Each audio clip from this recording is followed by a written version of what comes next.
All right, today I want to talk about brotherhood. Um, brotherhood in the trucking industry.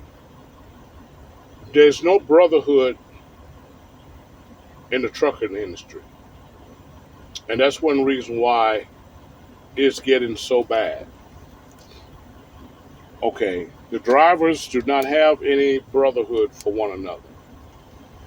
All right, everybody tries to make uh, everybody else's job hard. Um, we pass by each other on the road. A truck pass you. They don't even look over and throw up the hand and say hello. All right. Um, the radio is obsolete. Very seldom you hear two drivers talking on the radio. If you hear them talking on the radio, most likely those are old school drivers been out here 10, 15, to 20 years. This used to be the brotherhood back in the day. Break 1 9. Okay. Yeah. You can't even get a radio check nowadays. Break. Break 1 9 for radio check. Break 1 9 for radio check. You can't even get a radio check out here nowadays. Okay?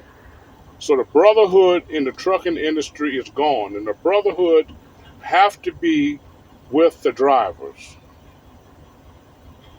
Um, we see each other at the truck stop.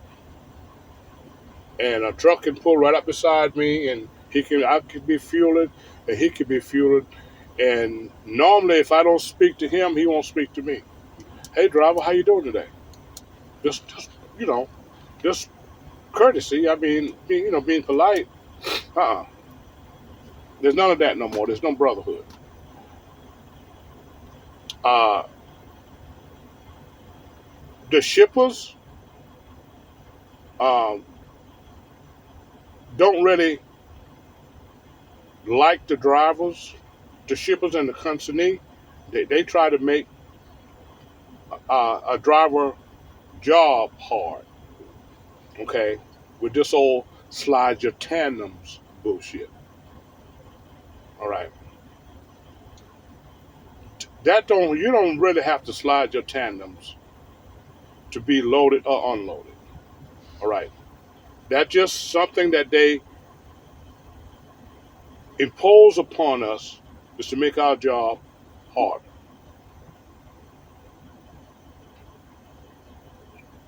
Uh, so a lot of times you go to the shipper or the consignee and they want you to slide your tandems before they load you. And if you don't slide them, they won't load you. Period. Uh, take your airline off. All right. Now most dock have a lock that hooks around the ICC bumper on the back of the trailer, but they still want you to.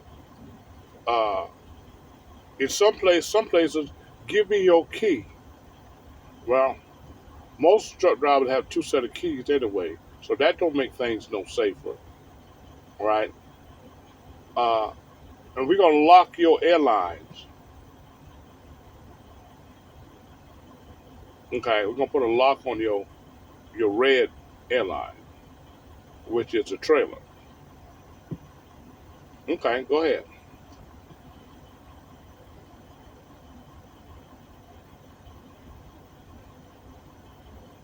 Spotters, we call them yard dogs. Here, what some spotters will do. A spotter has a fifth wheel lift that when it locks to the trailer kingpin, he can put a lever, and hit a raise the front of that trailer up. Well, what some spotters will do, just for the hell of it, is try to set you up, set the driver up. So before they put that trailer at the dock or before they set it down on the yard, they'll get out and wind that crank up, your landing gear crank. They'll wind it down. All right? See? Especially if it's a loaded trailer. They'll wind that crank down a couple of cranks. All right? So that means your landing gear have extended. So when he set the trailer down, the front end of the trailer is too high. So when you try to back in to lock it to your kingpin, if you ain't smart, all right, you'll get hung up because the kingpin is higher than the fifth wheel lock. All right, so you'll miss that kingpin because it's higher than your fifth wheel. All right, and since a fifth wheel have a forward and backward swivel on it, all right, it does like that. Okay, it has some swivel back and forward. You'll get hung up. All right. Now, what you got to do? You got to go there. Now you got to jack your trailer up some more. All right. See, or either you need a piece of wood to put on the backside of your fifth wheel and then pull out from under it. All right. Just enough so your trailer is set down on the fifth wheel. Now you got to get out of your truck and go there and manually let that landing gear down. And you'll have to work, if that trailer is loaded, you'll have to work for about 5 minutes to crank it down so you'll be able to back under it so your kingpin will lock to your fifth wheel. I ran into a problem like that yesterday and I couldn't get a hold to the spotter. He was already going home because I was going to ask him, what sense does it make for you to jack this trailer as high? When I try to back under it, all right, when I look at my wheels, my drive tires, going backwards under the trailer, it was setting about that high above my tires. I had to work about 5 or 7 minutes before I could hook up to it. But that takes time. All right. By the time I did that, I could have been done hooked up. All right. Slide my tandems, because they want you to slide your tandems all the way back. I could have been hooked up, did my pre-trip inspection, slide my tandems, and ready to go get my paperwork. See, so there's no brotherhood in trucking. Now they're talking about what's going to happen here right before Thanksgiving in New York City. All right, the owner-operators gonna sort of have a little strike. They say they're gonna shut down New York City. Well, New York City is not the only trucking state. New York is not the only trucking state. All right, and a lot of owner-operators, they may be the majority in New York, but not the majority all over. Companies have the biggest portion of freight out here. All right. And the drivers, since there's no brotherhood, okay, the owner operators are not big enough to shut the industry down. All right. Companies want you to do that. That'll be more freight for them. Because owner operators are not big enough to shut the trucking industry down. All right, and a lot of the owner operators is not going to shut down because they can't afford to shut down. They got too many bills. See, because see nobody out here. Well, ain't too many drivers out here. Owner operators are willing to make a sacrifice to change what's happening in the trucking industry. A lot of drivers, a lot of company drivers. Well, no, they ain't gonna. They ain't gonna shut down. They ain't gonna stay off for they ain't gonna stay off for their job. They're not gonna stay off for their job. No, I mean I'm not. I'm not gonna. I'm not gonna stay off of my job.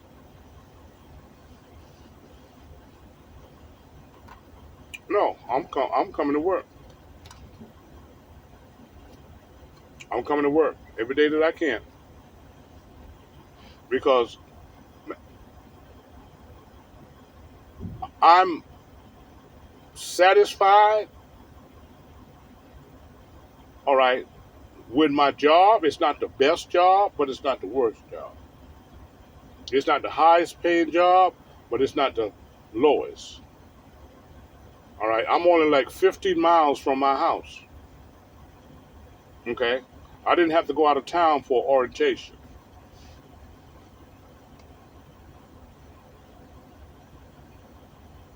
My car is on the job right now. So when I get off tomorrow afternoon, I jump in my car and I go home. I get up Monday morning and I come back to work. But until we get brotherhood in the trucking industry among the drivers, company drivers and owner operators, you won't be able to change anything until you unite as one, as a body of one, company drivers and owner operators. That's when you can change things. When the whole industry shut down, when the company drivers and the owner operators say, "Okay, we're gonna shut it down," so the company drivers don't come to work.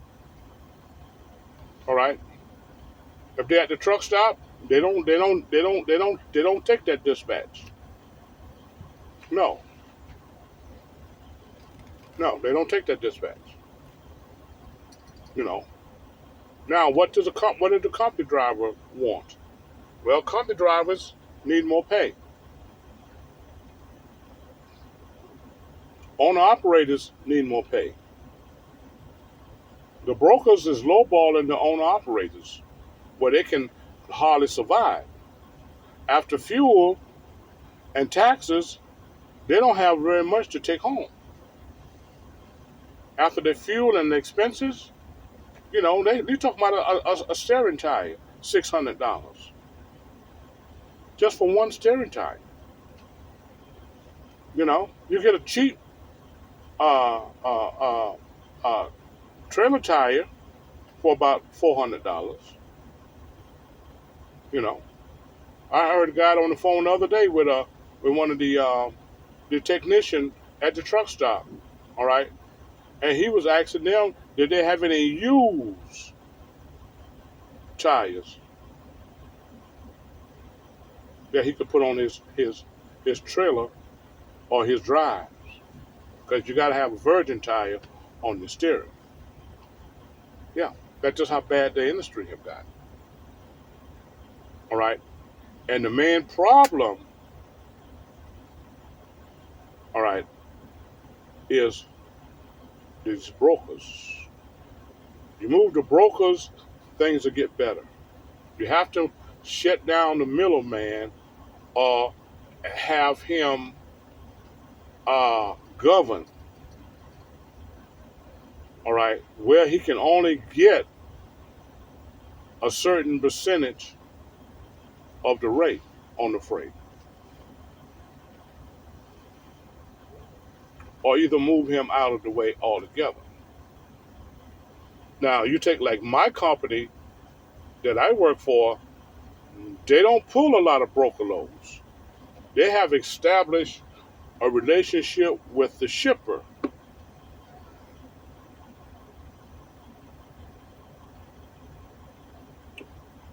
I thought that was somebody talking to me.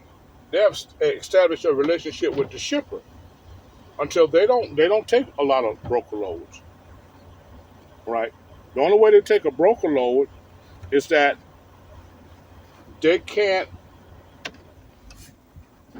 They're in the area, all right, because they stay in the area around their customers.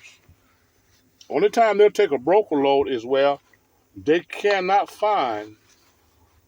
There's nothing available at one of their customers. So then, they'll try to find a broker load to keep the driver moving. Clean this mirror here. See?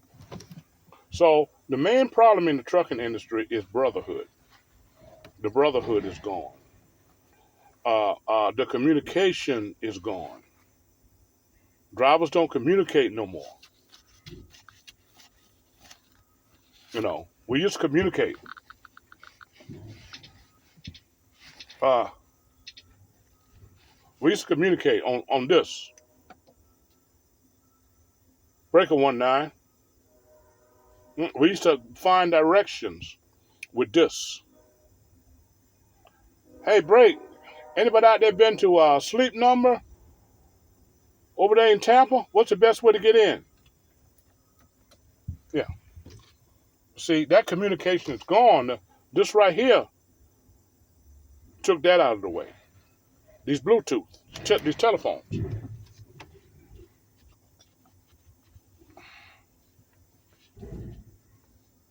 Yeah. So there's no brotherhood. See, without the brotherhood, without love and respect, okay, you ain't got much. And right now, drivers don't care about each other. All right. They don't respect each other. And they definitely don't love each other. Everybody is for themselves. All right. You can be in line. All right. You can get to a shipper. I mean to a shipper or consignee. You can get there ahead of time. All right. And you go to sleep. You run back there in your you go back there in the sleeper. All right. And you go to sleep. And the driver coming behind you, all right, he ain't went to sleep. He's sitting up there in his truck. When the gate open and they start receiving or shipping, guess what he'll do? He don't have enough courtesy to wake the driver up in front of him that's been there probably 3 or 4 hours before he was. You know what he gonna do? He gonna pull right around you and go in there and try to load in front of you. See? There's no courtesy. There's no common decency or respect for each other. It's just a dog. It's just a dog eat dog world. I'm sitting here being unloaded now. Sitting there being unloaded at Sleep Double, and a lot of times when I'm unloading like this, I just do some wiping down because uh, stuff get dirty sometimes. Uh, no, there's no common courtesy.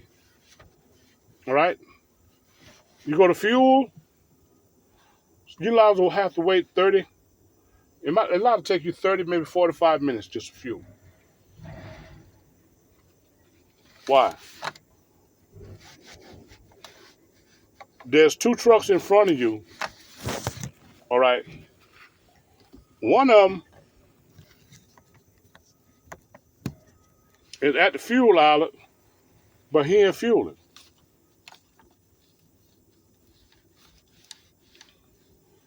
right? He just gonna run in there and use the bathroom, get him a cup of coffee, a lottery ticket or something. All right. See, or go get him a sandwich, whatever. He ain't fueling.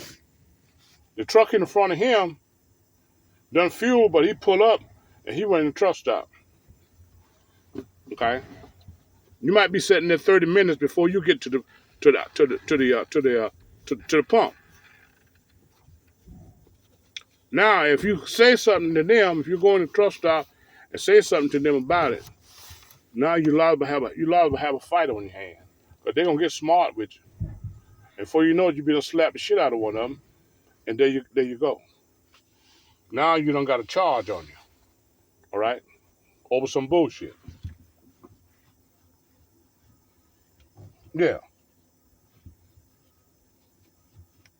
So there's no respect, no decency, no common courtesy. We have no common courtesy. Everybody want to be in front. All right. Out here on the road driving, truck drivers drive just as worse as car drivers. All right. You in that middle lane, they'll come up behind you and they'll be right on your ass. All right. Your truck running 70 miles per hour. They got a problem with you being in that middle lane. But the way I see it, okay, if I'm driving the speed limit and there's no restriction on trucks to be in that lane, I can stay in that lane as long as I want to, because I'm driving the speed limit. But they want you to move. They do cars the same way. I see them be right up on a car, but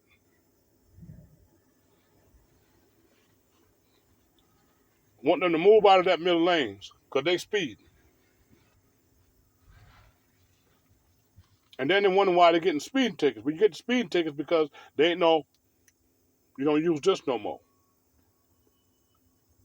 When I first started trucking, we used this. So you know where the cops were. All right? You know where the state troopers were. You know whether he was rolling or whether he was sitting still. You know whether he was watching the eastbound side or the westbound side, northbound side or the southbound side. You know what mile marker he was at. Okay? Because we had this. All right? We know if it was a wreck ahead of us. Now we don't know whether the wreck ahead of us unless we run up on it.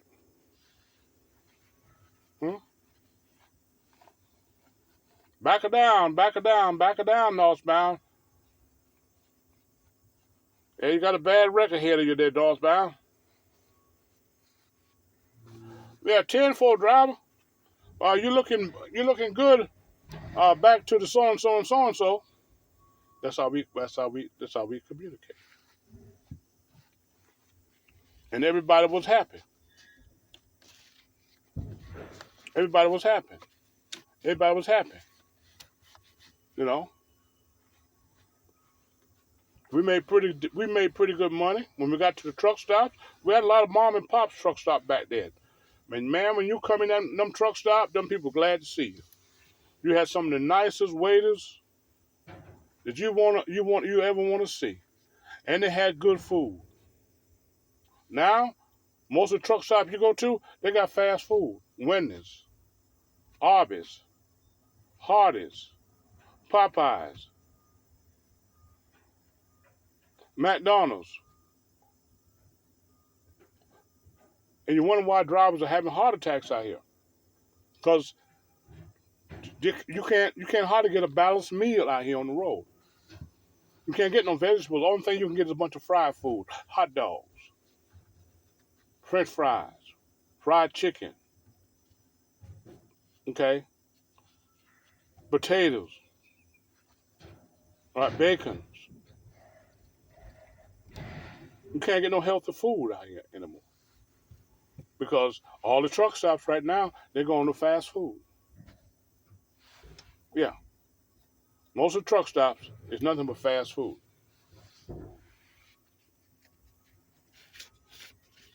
The old mom and pop truck stops, man, I miss them. They had good food. Yeah, country ham and eggs, man. I mean, they had good food for dinner. They had vegetables, corn, green beans, and mustard greens and turnips. Yeah, they had good food, and they didn't have a high price on it. They had a reasonable price on it, a reasonable price on it, and the waiters was nice, courteous, you know. But nowadays, people at the truck stops, they don't give a damn about you. All right, we never had to pay for parking at a truck stop. Never, ever had to pay for parking. We never, ever got our truck booted at a truck stop. Never. Nowadays, in some areas, they'll boot your truck. Hmm? Yeah. TA, petrol, and pilot, they don't charge you $25 a night to park. Hmm? Yeah. That's the way it's gotten to be. Okay?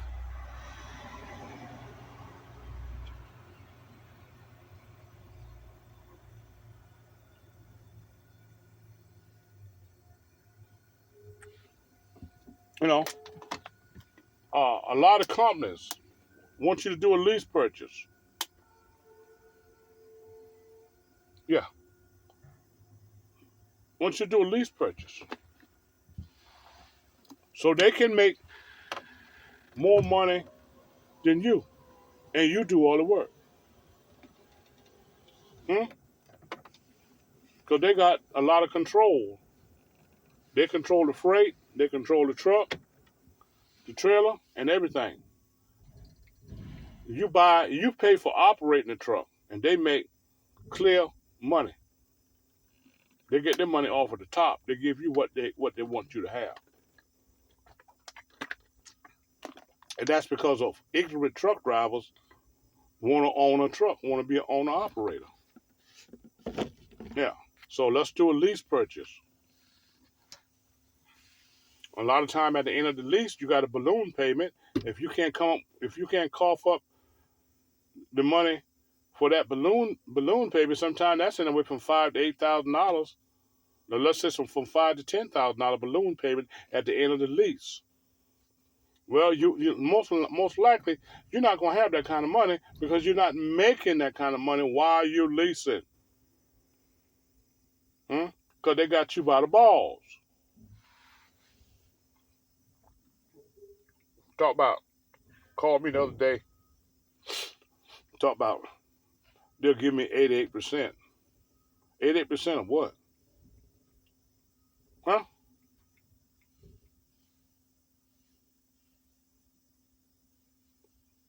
88% of what?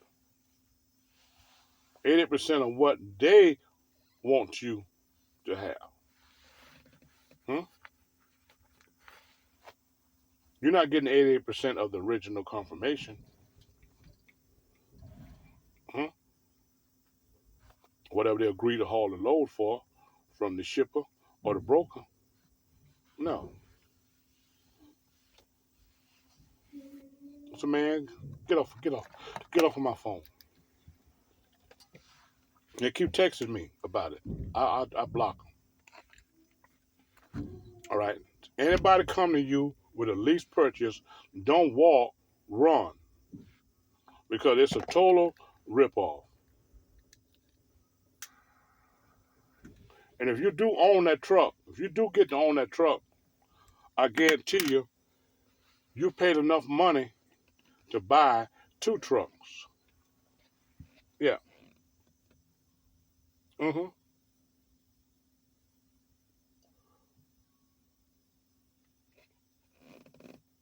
But you could talk to some of these guys that's on a lease purchase, and they'll swear out they're doing it. I talked to a driver the other day. He worked for Ego Holding.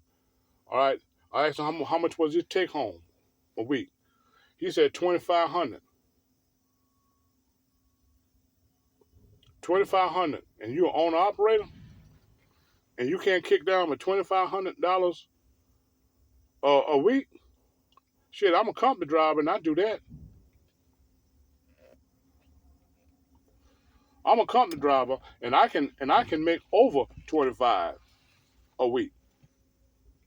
Now I might have to work part half a day Saturday to do it. Maybe until this time on Saturday afternoon, maybe till about 1,500.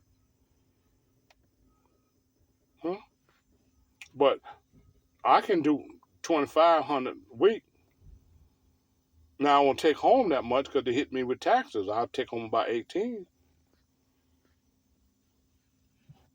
and I'm a company driver. Now if you are an owner operator, which is a lease purchase, is basically an owner operator, huh? And you ain't bringing home but 2,500 a week. There's a lot of company drivers out here. There's a lot of company drivers out here bring home $2,500 a week. A lot of them.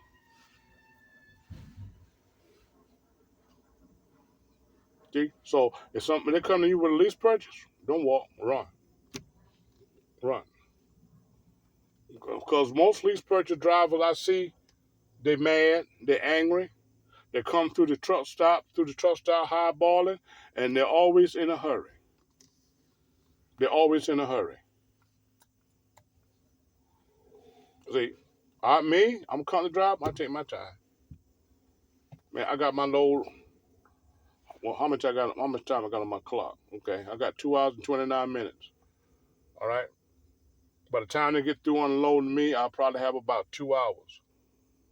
All right. I'll run over here and get my next load. I got 13 miles to go from where I'm unloading at to where I'm gonna load at, going back to the house. Hmm? Yeah. Yeah. So I'm gonna go load. All right, and shut down for 10 hours. Yeah, and be ready to rock and roll early in the morning. I'll run from Tampa all the way through to Charlotte, and then I'll go to the house. I mean, all the way to Lexington, and I'll go to the house. Yeah, I'll go to the house, take a shower, hit the road again, and then I'm going down there to Low Country, have a good time. Yeah, we getting ready to party hard this weekend. Yes, sir, all day Saturday. Yeah, man, I got to be there. Like Michael Jackson said, "Got to be there." Yes, sir, I'm gonna be there. But that's the way. That's the way. To make a long story short, there's no brotherhood in trucking. All right, without that, you don't have much. Everybody is out here for themselves. Nobody have no consideration for others. They'll cut you off. Truck drivers will cut you off just like car drivers. Truck drivers, in my opinion, not all of them don't drive no safer than car drivers. A lot of them, they always speed. Then they get a ticket. Oh, all right. Uh, yeah, you did that. Oh, how you doing? I'm doing I ain't seen you in a long time. I know, you doing all right? Yeah, I'm doing pretty good. All right, I'm doing something in the video. I scared you so bad. No, I'm doing a video. Okay. Have a good one. All right. Yeah. Yeah. See, our customers, most of our customers, you get to know them. Okay. You get to know them. Here, they don't bother you about sliding no tandems or nothing. Okay. Now, when I go I go down into my other pickup, I got to slide my tandems.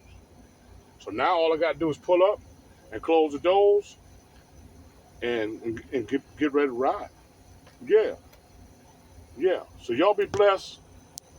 My name is Bobby Kaya, and I represent the House of Common Sense. And like I always say, uh, without love and brotherhood, you don't have much. Even Christ said that the greatest thing that you can have, above all things, is an understanding. All right, and you got to have love.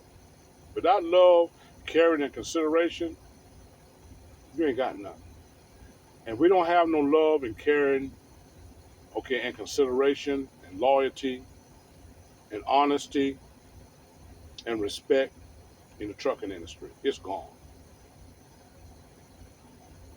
Y'all be blessed.